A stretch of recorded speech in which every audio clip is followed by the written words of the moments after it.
Hey, this is Mike from the Run Testers. This is the Brooks Go 17, the update to arguably one of Brooks's most popular and best-selling shoes. Now, for the Go 16, there was a pretty radical change for the line, and there are some changes for the new Ghost. We'll get into what those are exactly. Then myself, Nick, and Kieran will give you some running thoughts and let you know that the Brooks Go 17 is a good upgrade from the Go 16 and one of the best daily trainers you can buy this year.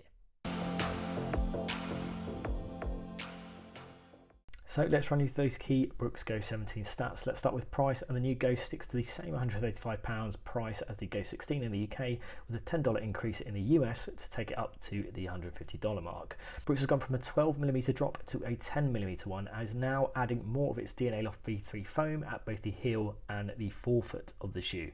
That's an extra 1mm at the heel and 3mm at the forefoot.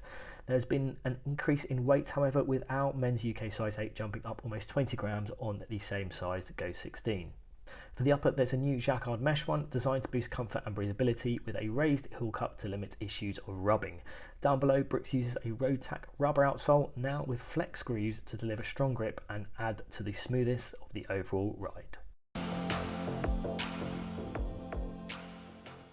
So in testing, I ran in a UK 8.5, US 9.5. That is my regular size in Brooks. I really like the fit, lovely and roomy in the toe box. You get good length and clearance.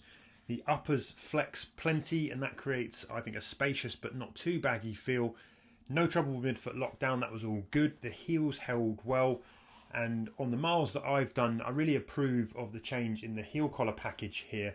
These the thick kind of roll top collars that you got on the Go 16 gave my Achilles a bit of rubbing and grief.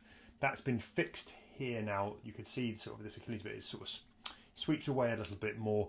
And overall, I would really sort of say you've got an unfussy, easy fit that was comfortable for me, even up to 2.5 hours on feet. And overall, I would just recommend going true to size. So the fit of the Brooks Go 17 was all good for me in terms of length. I generally get a UK 9 with Brooks, and that's what this is, and it does fit me very well. I've got a nice amount of room in the toe box. Certainly a secure hold around the heel and midfoot. There's a lot of padding going on, probably more than is to my personal taste. They have got this more elongated, tapered style heel collar now, which I do tend to prefer. This shaping at the back of shoes tends to be more comfortable for me around my Achilles, which can sometimes be irritated by heel counters. There's still a lot going on here. It's definitely a shoe that you feel on the run in terms of the padding on the tongue and the back of the shoe there, but haven't had any significant complaints about it. Comfortable upper for sure. You know, not going to be the most breathable, but lots of padding makes it nice and comfortable when you step into the shoe. And on fit, I'd certainly stick to your normal running shoe size. So in terms of fit, all good for me. In the Brooks Go 17, no issues to report. I do think this is a true size fitting shoe. I've got it in the UK size 8, and that is my typical running shoe size. And the biggest things I would say is that I've got quite skinny, narrow feet. It has felt a touch narrow in the forefoot of this shoe. Never uncomfortable, but I think that's something to be mindful of. And I think if you have wider feet, I would go for that wider fit option. Space up front of the toes has been good, not overly generous, just enough room there, I would say, in the shoe. It definitely didn't feel too short. Midfoot hold has been good as well. I've managed to get a good lockdown with these laces and this tongue, which is kind of very well padded here as well, and that kind of extends that padding, well kind of padded design to the heel collar as well. No issues at the kind of heel counter around my Achilles as well. So yeah, I would go true to size in this shoe, but as I said, just be mindful if you've got wider feet. I would look at going that wider fit option because it has felt a touch narrow in that forefoot area for me in my testing. The run test then, I've done 25 miles in the Brooks Go 17, lots of slower up to cruising miles. I've done one half marathon distance test that was about 2.5 hours on feet. I popped out a few faster segments in there too to see what this shoe could do when you push the pace a little bit. Now for me, the Brooks Go 17 offers good step-in comfort. As I said, it's roomy and flexible up front for what's generally a decent disappearing feel on the foot. These are shoes you can just pull on and run quite happily. The double jacquard mesh uppers, I think, offer a good balance between stretch and structure, comfort and airiness, and overall this shoe just feels happy on the foot, feels like it belongs there. I did a side-by-side mile with the Go 16. I instantly felt the difference from the extra midsole stack that you've got here. It's not a lot. There's only a little bit more in the heel, a bit more under the forefoot, but it does sort of create a slightly different ride. The Go 16 has a bit more sort of ground feel and connection. The Go 17 sort of lifts you a little more off the road and adds some extra cushion that I do find sort of should help some runners use these Go 17s for longer time on feet. though they're still quite a kind of firm ride by comparison to some other daily trainers that afford kind of more softness, like the New Balance 1080 V14. For me, the DNA Loft V3 foam remains sort of stable, cushioned but controlled, just what you'd expect from a Ghost. For me, it's another shoe that sort of urges me to pick my feet more quickly, and I enjoy them most when I'm moving with a light rhythm and a higher cadence, sort of settling into like a cruising clip along. That's when they really perform well for me. From my test miles, I'd say the Ghost 17 are certainly happier cruising at like a minute or two below my marathon pace, though they are capable, I think, of popping out some marathon pace miles as well if the need strikes. You know, they're not going to help you do those kind of faster miles, marathon training miles, in a way that something like a Hoka Mach X2 might, and they're still a bit heavy to be sort of a faster trainer of choice, but that's not really what they're designed for. They can cope with duty calls, but, you know, they're really just a good workhorse. And this might sound like a bit of a criticism, but it's a compliment. I think the Ghost 17 is another shoe where sort of consistency and reliability and that good old workhorse nature is the strong selling point here. They're not going to wow, they're not amazing, they're not going to blow you away with a big energetic ride or anything revolutionary in terms of foam or geometry. They just sort of tick over in the background with enough cushion to take the edge off the road and let you get on with business. So yeah, I would say it's like a safe bet utility shoe, a reliable workhorse that's kind of ideal for long, slow, easy, but can move up the gears if you really want to. That was true of the Ghost 16, but I think the 17 shoe feels a bit more finessed, and I really approve of the sort of styling here. It feels a bit more modern, a little bit less staid and traditional than the past gen Ghost. So in terms of my running time with the Brooks Go 17, I've done 50k in this shoe now, and I've used it for the types of runs I typically would associate with the Ghost line. So I've used it for my kind of longer runs, easy runs, kind of moderate pace runs as well, because I did find at my paces I could get up at that kind of more moderate pace in the Go 16, so I was hoping for more of the same with the 17. I think a lot of the same feelings I feel about the previous shoe does really kind of apply here with the new Ghost. And I think, you know, when I have just gone out and wanted to just run and want that comfort, then absolutely that's what you get here. It isn't the most lively shoe, but I think moving to that DNA Loft V3 foam in the Ghost line last year has really kind of made this shoe a lot more appealing, I think, for people who wants maybe a little bit more life out of their daily trainer. What that does, it just gives you something that feels a little bit softer, more comfortable, not too kind of firm as I've found with previous Ghost lines, and I think makes it a more kind of plush feeling shoe. Not super plush, but definitely something that you can sink in a little bit more compared to previous Ghost shoes. And now you've got more of that foam here, particularly in the forefoot, and I think what that does is create something just feels a bit more balanced than the Ghost 16. And I think particularly from kind of longer runs when I've gone out and longer stretches of runs, it's felt like that's the difference I've really noticed from the previous version. It just sits a little bit more balanced, that cushioning, now that there's a bit more in that forefoot area. I have found easy pace is still really good. I also think at moderate pace, it's, you know, when I've tried to pick things up, it's felt absolutely comfortable to do that. And I think for a lot of people, you are going to get some versatility out of this shoe. It's not going to be for every runner, but I do think based on my time, there is some versatility about this shoe. In terms of being really snappy and kind of going beyond that kind of moderate pace, I think, you know, it's a little bit out of the Ghost 17's kind of wheelhouse, but I think stick to those paces that I described. I think you're going to get a really good kind of solid experience, very smooth, very stable as well. I think, you know, that foam is set across quite a kind of stable, kind of broad base across the design of this shoe. So I think that's something you're looking for, that absolutely you get here. In terms of that outsole, yeah, you know, it's pretty standard, nothing too kind of outstanding in terms of that kind of design. General kind of the amount of rubber being used is not overly generous there, just enough. I think it's still going to be a very kind of workhorse style experience. It's going to give you that durability and grip over kind of being a shoe that you're going to use for all of your running and those longer runs as well. So I have not seeing any kind of terrible signs of wear in my running, and I wouldn't expect to, being a Ghost and being that kind of shoe that it is. So yeah, from a grip point of view, absolutely fine. Durability point of view, I'm not, as I said, it's looking good so far. So yeah, very solid experience with the Ghost 17. It is feeling like a nice kind of iterative upgrade from the 16, keeping those kind of traits, adding that more foam. Has got a little bit heavier, but I don't think it really kind of, you know, holds against the experience that I've had with the Ghost 17 and using it for the same types of runs that I think the Ghost line works best for.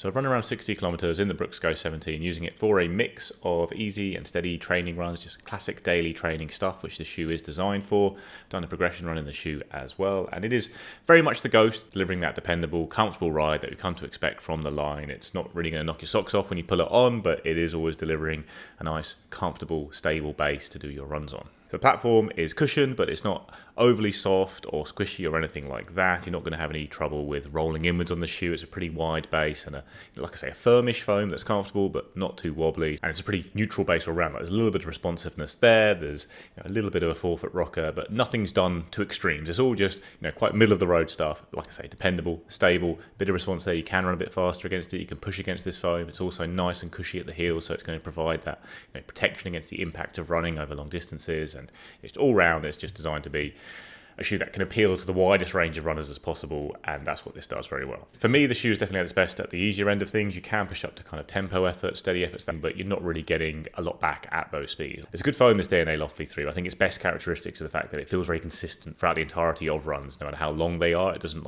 compress or start to bottom out at all. It feels exactly the same at this end of a run as it did at the start of the run, and that does mean you have a nice consistent base to work with on the shoe, but it isn't the liveliest foam. It's not going to give you a whole load of punch off the toes or anything like that. The shoe isn't set up to be incredibly fast or pretty heavy outsole, lots of padding on the upper. It's built for grinding out lots of miles, and that's what the Ghost 17 does best.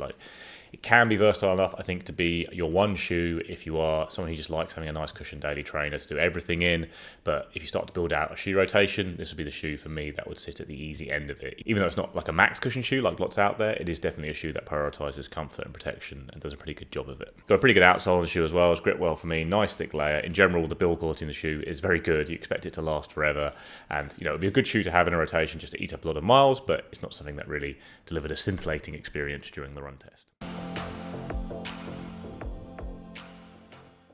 Verdict then, and the Ghost is still unmistakably a Ghost with all the familiar hallmarks that make the Ghost line renowned for being good, reliable, stable, consistent, as I said, workhorse shoes. It's somehow, though in the 17 feels a little bit more excited than the last gen. The changes are small, but I think they add up to something more. You've got a really easy shoe to tick over the daily miles in. I also tested them alongside the Super Soft Ghost Max 3, and I think the Ghost 17 offers a bit of extra welcome kind of impetus and a snappier, sort of smoother ride against that shoe. It wasn't spongy or cradling, so if you want more softness, I think the Ghost Max 3 is going to offer more. But if you want a shoe with a bit of added immediacy, the Ghost 17 is it. There's kind of no nonsense here, but I actually think that's the superpower of the Ghost 17. It's like a welcome antidote to the big trend for all shoes to have to deliver some kind of high energy, sort of bouncy wow factor. I enjoyed the Ghost 17 for just sort of melting into the background, providing the comfort, bit of pop, letting me get on with my miles and handling most of my daily runs. I can roll for hours in the Ghost 17 without any worries. But if you're looking for a Brooks shoe with a bit more energy and pace range versatility, I'd also say the Glycerin 22 offers a bit more. If you want more softness and protection from the road, I think the Ghost Max 3, as I said, is worth a look.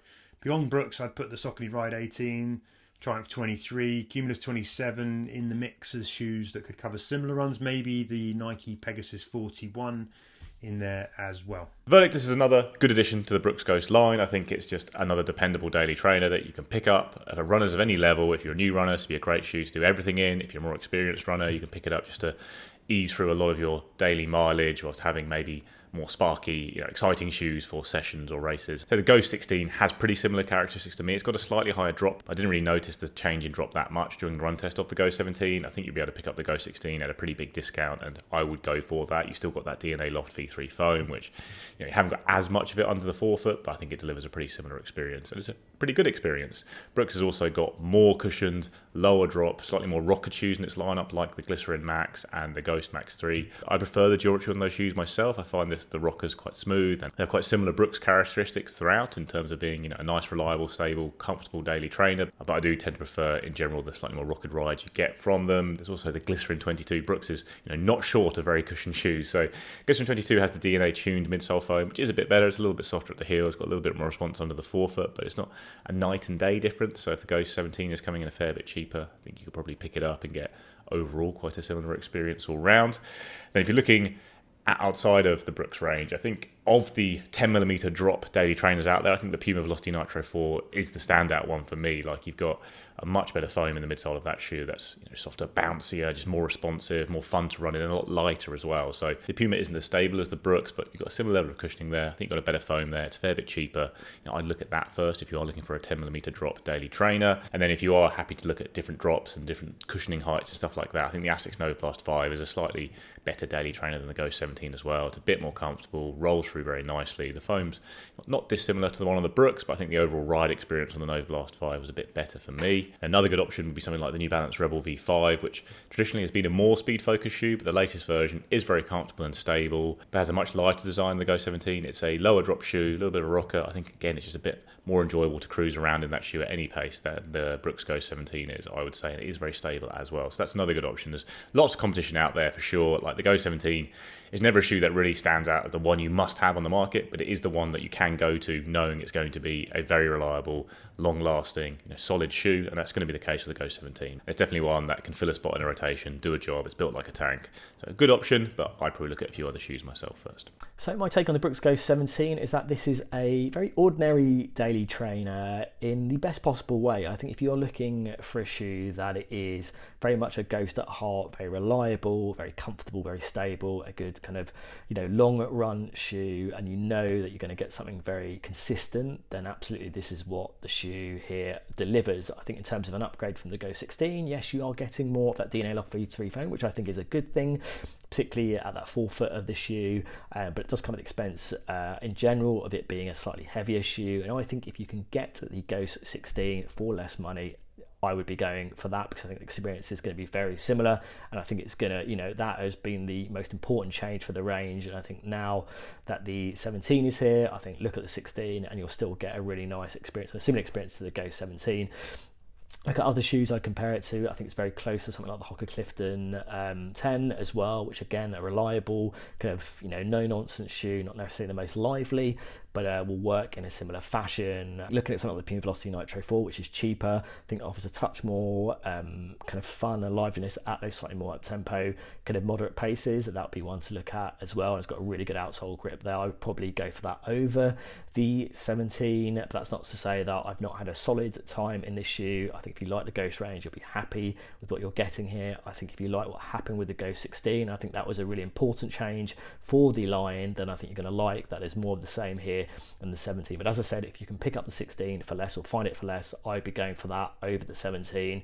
If you get this shoe, you're going to get a very good experience, particularly if you're looking for a kind of daily trainer option that is really about keeping it kind of very simple, but also giving you that comfort, that kind of protection, but also that very stable kind of controlled feeling as well. Okay, so there you have it. That is our multi-tester take on the Brooks Ghost 17. Now, if you've got any questions about this shoe or other shoes you want to see it compared to, do let us know in the comments. As always, like and subscribe, hit that little bell to find out about our latest videos, and yeah, we'll see you for the next run tested video.